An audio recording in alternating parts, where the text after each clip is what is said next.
Hello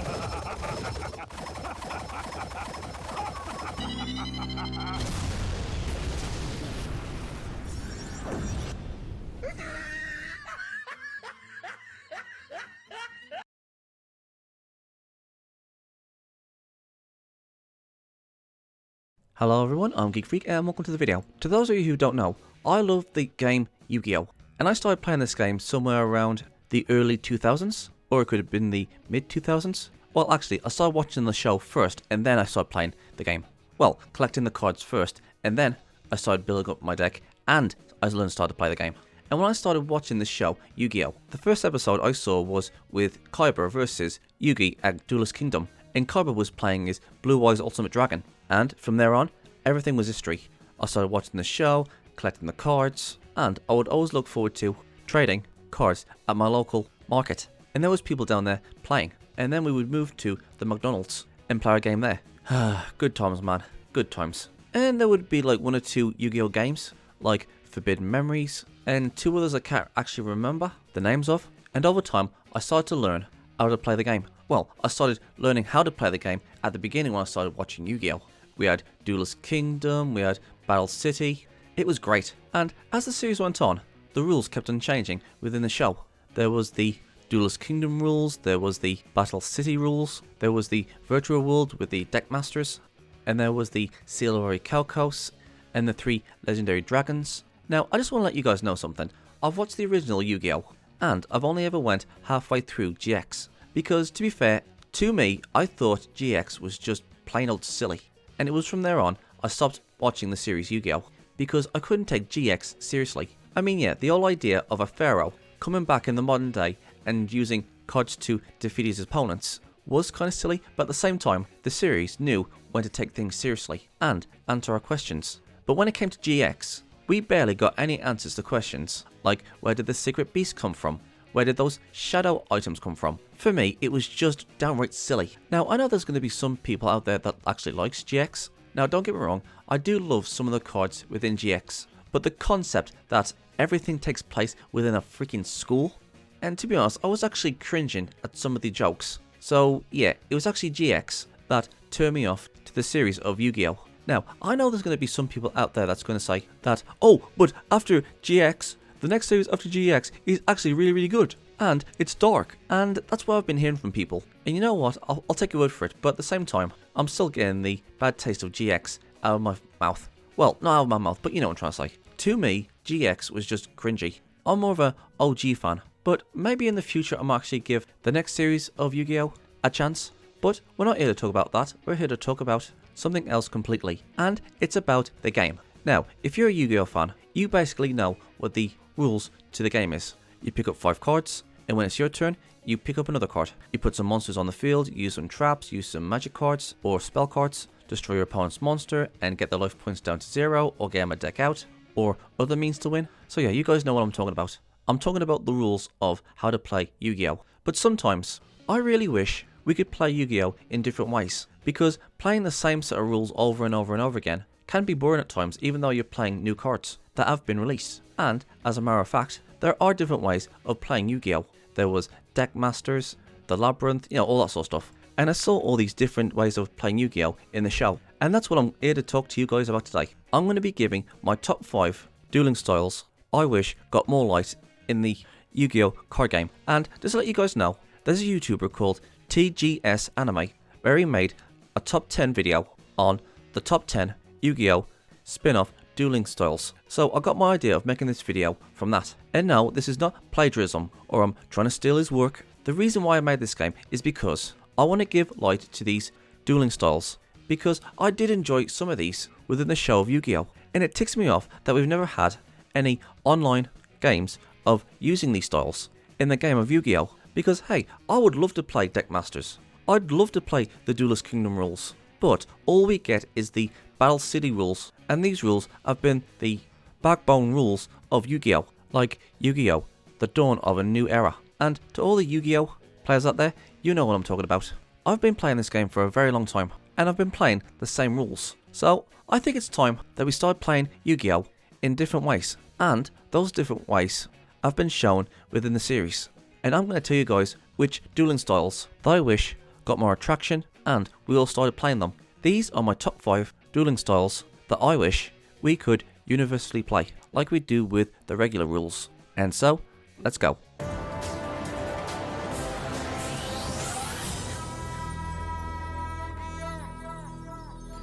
And the first one is concentration dueling. Now, I'm going to be honest with you guys. I needed a top 5 to actually make this list.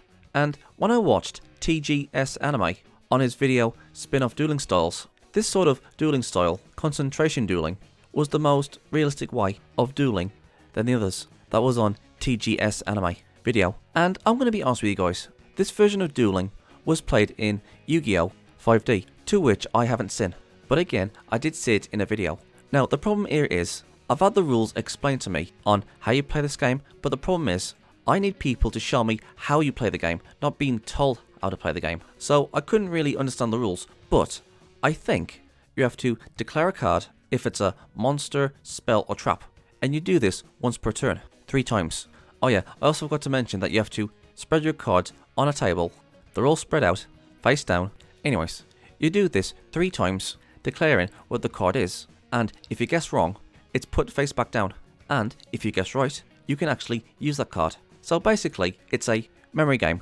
The more cards you know and where they are, your chances of getting the cards you want goes up. Now, I would like this game to be shown to me on how they play it. But what's been described to me on how you play this version of Yu-Gi-Oh, it does sound very interesting. Instead of picking the cards up from a pile, they're scattered all across the table and you have to guess what they are. And even if you guess wrong, you'll know which card that card is that you got wrong. At the very least, you'll know where those cards are if you ever want to use them. At the very least, that's why I think that's how you play it. But like I said, I need somebody to physically show me how to play this game properly, like real world properly. Then I definitely would give it a go. I don't know the full rules, but I generally got the idea on how you play this game. All I need is somebody to show me how you play this game. This version of dueling is like the game Concentration, where you spread a deck of cards out, and each turn, a player flips 2 cards, and if they don't match, you flip them face down. But if you was to get a matching pair, like, I don't know, 2 3s or 2 queens, then you pick them up and keep them on your side. The player with the most matching cards wins. It's kind of like that. Now, even though I've only seen this version of dueling recently, it looks interesting, and I would definitely give it a go if there was an official game to it, where I can play with others. This version of dueling might be the weakest to put on this list, simply because I haven't played it, or understand the rules clearly, but it still looks very interesting, and I would definitely give it a go. And so, with that said, let's move on to number 4.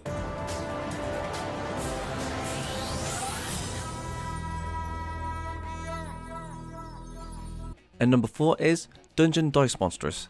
Okay, technically this isn't a game where you actually use cards, but instead it's on a board, and you use dice. And I'm not gonna lie to you guys, I don't know the full rules when it comes to Dungeon Dice Monsters. And there was a few things that did confuse me, and things I didn't understand, like the monsters' attack, defense, and there was another set of numbers, which I'm not really sure what they were. And there were all sorts of other things that I didn't understand how things worked in Dungeon Dice Monsters. Basically, you roll dice, and they have crests on them like move, magic, summon, etc, etc. Now, even though I did watch the original episode where we get to see Dungeon Dice Monsters, for me it was very, very confusing. But hey, that's how we all start out, like we all did with the game of Yu-Gi-Oh, the card game. Now, when it came to Dungeon Dice Monsters, even though it's not a card game, this game is completely different, even though it is still Yu-Gi-Oh. Instead of a card game, it's a board game with dice. And even though it's confusing, I would still love to learn how to play this game, simply because it's a completely different game altogether,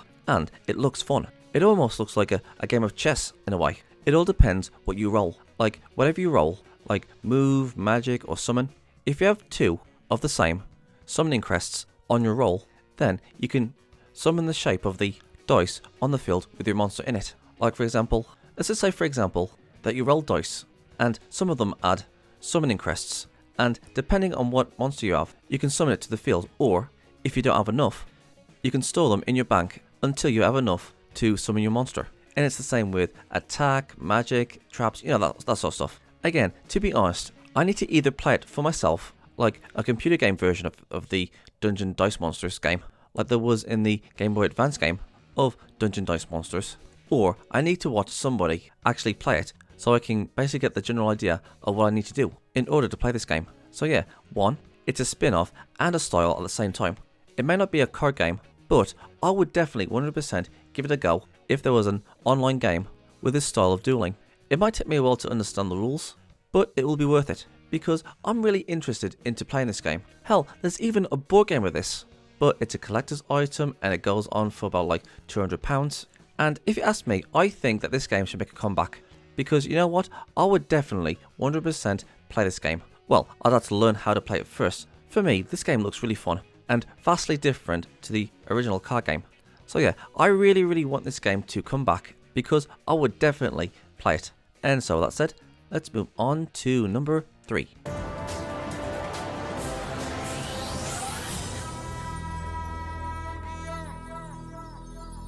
And number 3 is Duelist Kingdom rules, or make it up as you go. Now, to be fair, in the first season, the rules of Yu-Gi-Oh! Wasn't 100% set in stone. There was no tributes, no attacking directly, you only start off with 2000. Now, there's 2 versions of this. Version 1, you play the regular way with no tributes, you can summon any monster without a tribute, you can't attack directly, and yeah, that's basically it. And to be fair, if you was to play it this way, you would need more than 2000 life points, because these days, monster attacks can go really high. So the only way that you would lose life points is by monster battle damage. Like for example, let's just say for example that you've got a blue eyes white dragon and your opponent has the Dark Magician, and they were both in attack mode, and if your blue eyes attacks the Dark Magician, your opponent would lose 500 life points, and that would be the only way for either player to lose life points by monster battle damage. I mean, if you had the spell card Fairy Meteor Crush, then the game would be all over in just 2 turns, because it pierces monsters in defense like you would in attack position. And also, if you don't summon a monster card and your field is left bare, your opponent would win the duel. It would basically be like that. And when it comes to version 2, the make it up as you go, it's basically the same rules, but it's basically Dungeons and Dragons meets Yu-Gi-Oh! Basically, you have to use your imaginations to convey of what you're trying to do. Like for example, Yugi versus Mako. The Stone Soldier destroyed the moon, and when he did that, the tides went back out, and it revealed Mako's monsters. Or when Yugi faced off against Weevil, he set ablaze the entire field, so now Weevil can't use the field effects that boost his insects. TGS Anime, on his top 10 Yu-Gi-Oh! Spin-off dueling styles, explained it a lot better than I could ever could. So go and check out that video first, and watch the segment Make It Up As You Go on that video, and then you guys will get it. And it's sort of like that. Or is another example. When Yugi was facing off against Cobra in Duelist Kingdom, Yugi fused the arrow and Mammoth Graveyard together and aimed it at the Blue Eyes Ultimate Dragon, and every turn, the Blue Eyes Ultimate Dragon would lose 1200 attack points. And this was a spell and a monster. It's kind of something like that. And I'm not gonna lie, I do love this kind of dueling. I mean, yeah, version 1 is the more simpler rules, but version 2 has more imagination, and I'm not gonna lie, it's a lot more fun. Like, here's an example. Let's just say for example that you've got Dark Magician on the field, and you got yourself the Flame Swordsman on the field, and Salamandra that's equipped to the Flame Swordsman, and also you've got yourself the Flamed Ghost, which is a fused monster card, and then you equipped the Magic Spellbook to Dark Magician, and then you announced, my Dark Magician has cast a spell. He absorbs Flamed Ghost into Salamandra, and now Flame Swordsman has an extra 1000 attack points. It would be, you know, something like that. But the problem is, you can't really play this online. It would have to be in a face-to-face real-life game situation. And obviously, there would need to be a third party to say, okay, I'll allow it. Again, this would be like Dungeons and Dragons meets Yu-Gi-Oh! Version 1 would be the much more simpler one, but version 2, you would have to use your imagination, just like that example I told you guys. And to be fair, I think we actually might need some sort of rulebook or something in order for this sort of game to work, because anybody can make up bullshit on the fly. Like for example, my Karibo summons a meteorite to destroy absolutely everything on the field. I mean, yeah, that would be in the realm of bullshittery. You have to use your imagination and it has to make sense. Again, just like that Flame Swordsman and Flame Ghost thing. I think it would be a little bit difficult to do a game like this in Yu-Gi-Oh! I just think we need some more rules to actually make this work. But again, I do like both versions. Version 1 is more simpler and version 2 is more complicated. But if there was to be an online version, I think version 1 would be the better of the two. But if it was face to face in real life, it would be version 2. And again, if you ask me, I think 2000 life points is too low. I think it should go either to 4000 or 8000. So again, for simpler rules, version 1, or face to face, version 2. I do love version 2 more, but for a simpler version, version 1, if you're going to play it online. And with that said, let's move on to number 2.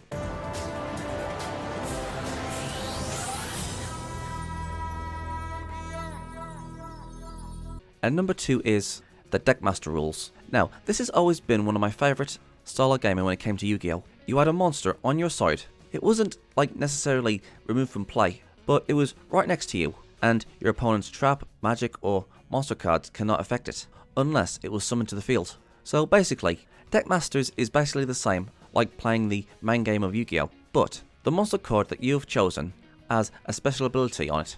If you've seen the Virtual World saga of Yu-Gi-Oh!, you guys will know what I'm talking about.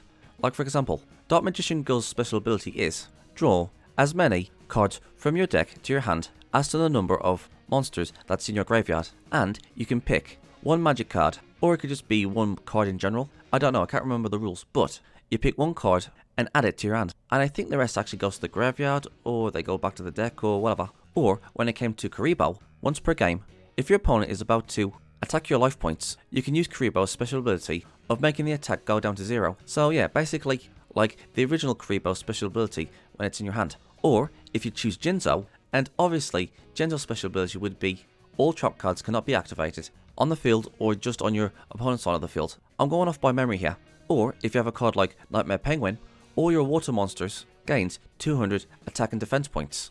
So yeah, you guys have basically got the general idea. And if you was to put your Deckmaster on the field, which is a bad idea, because once your Deckmaster is destroyed, that's it. You lose the duel. However, if you was to use your Deckmaster in a fusion or a ritual, or you sacrifice it for another monster, or synchro, or XYZ, then the monster that you brought out by tributing your Deckmaster, then that new card will be your new Deckmaster. It's like when the Big Five sacrificed their 5 monsters for Five-Headed Dragon, and when Five-Headed Dragon was about to be destroyed, they sacrificed Five-Headed Dragon for Berserk Dragon, and then Berserk Dragon became the new Deckmaster. I mean, if you had a strategy, like your Deckmaster was about to be destroyed, but you sacrificed him or her, like for a special summon like Berserk Dragon, then you'd be safe. So yeah, you guys have basically got the general idea. But you know, I've always liked that idea that you can use an effect that wasn't on a monster, trap, or spell card, that was either in your hand, or in the graveyard, or on the field. But it was right there at the beginning by your side. It was right there at the beginning. And if you ask me, I think this was a missed opportunity. They could have officially made this a different way of dueling. And yes, I know there's the whole idea of which monsters should get which effects. And there are literally thousands upon thousands of monsters to choose from. And just to have them create specific monsters for just plain Deckmasters, I think might be a waste of resources. But instead, the creators of Yu-Gi-Oh! Could say, okay, while we're going through all these cards to make, we'll also give rules as to which monsters should have which effects and what they do. And instead of having them printed on a card, they could just release them on the internet from the official Yu-Gi-Oh! Website. I mean, it would take them a hell of a long time to go through every single monster in Yu-Gi-Oh! And say, okay, this monster's effect is this monster's effect is this. But hey, it's much better than printing them on an official card. And I think my favourite Deckmaster in the show was Gansley's Deep Sea Warrior. Sacrifice 2 cards to send the attack back at your opponents, either to another monster or their life points. And you know what? I kind of like that. It's kind of like a magic cylinder mixed with a mirror force in the way. I really wish we had some rules to this game, like official rules. It would be fun to play this game online with other people. And so that said, let's move on to number 1.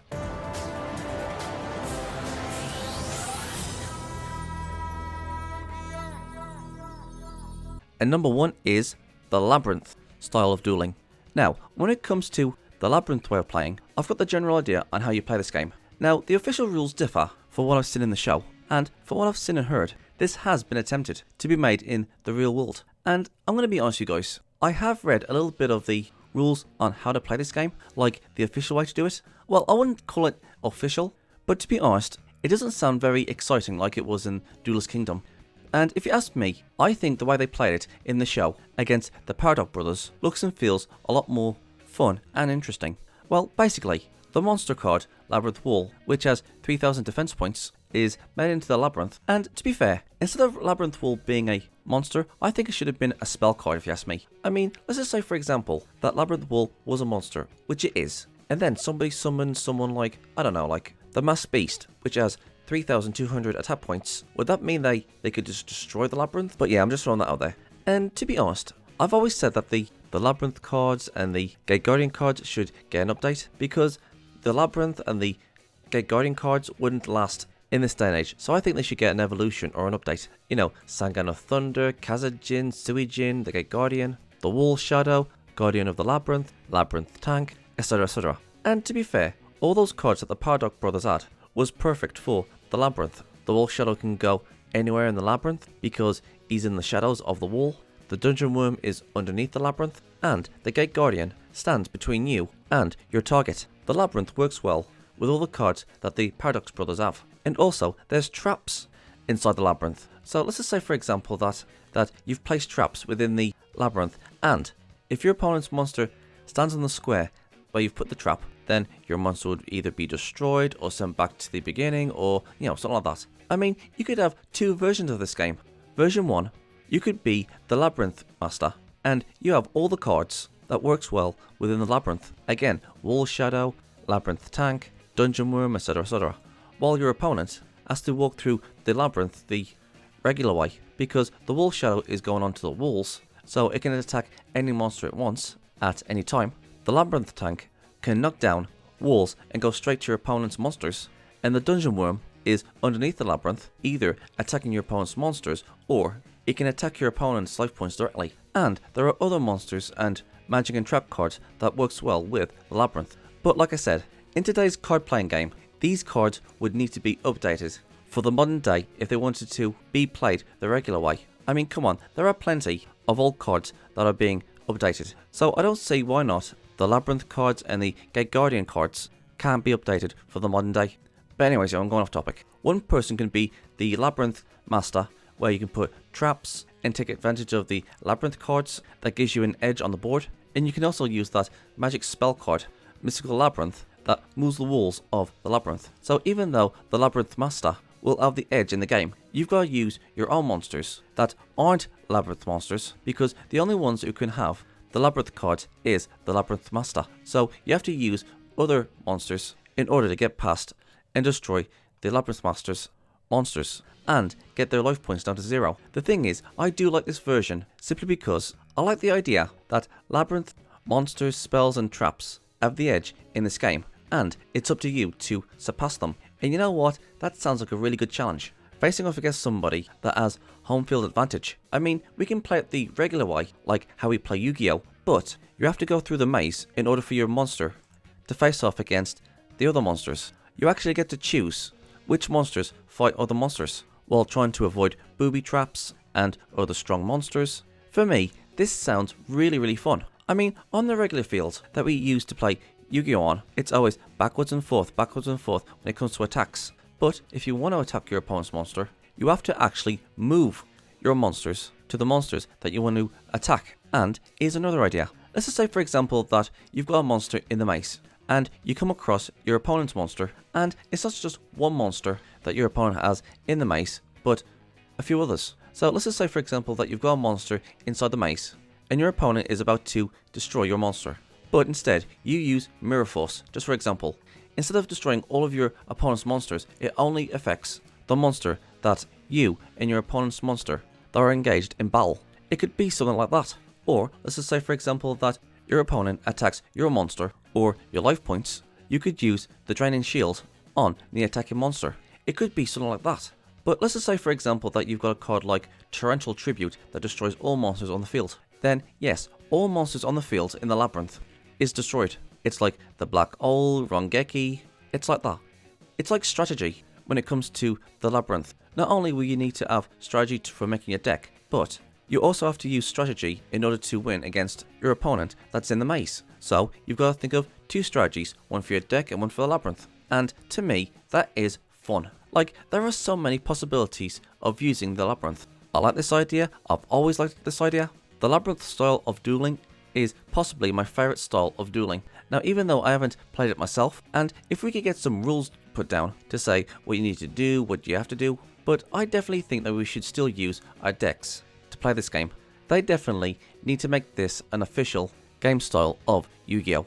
Because again, it just looks so much fun. So, what do you guys think? Am I right? Am I wrong? What's your favourite style of dueling? Are there other styles of dueling that I've missed? Please let me know in the comment section below and let's get a discussion going. I'm Geek Freak. Peace out. Thank you guys for watching. And if there's a series you want me to check out and review and give my thoughts on it, or if there's a top 10 list you want me to do, or any reactions, or responses, or rants on anything geeky, just leave links and comments in the comment sections below, and I'll get to them as soon as I can. Don't forget to like, subscribe, put the bell on, share this video, and leave a comment in the comment sections below. And as for my social medias, I'm literally freaking everywhere! I'm on most video platforms, social medias, forums, and support sites. It's best to pause the video and see where I am. Literally all this is down in the description box below. So if you want to go and check those out, please do. I'm Geek Freak. Peace out.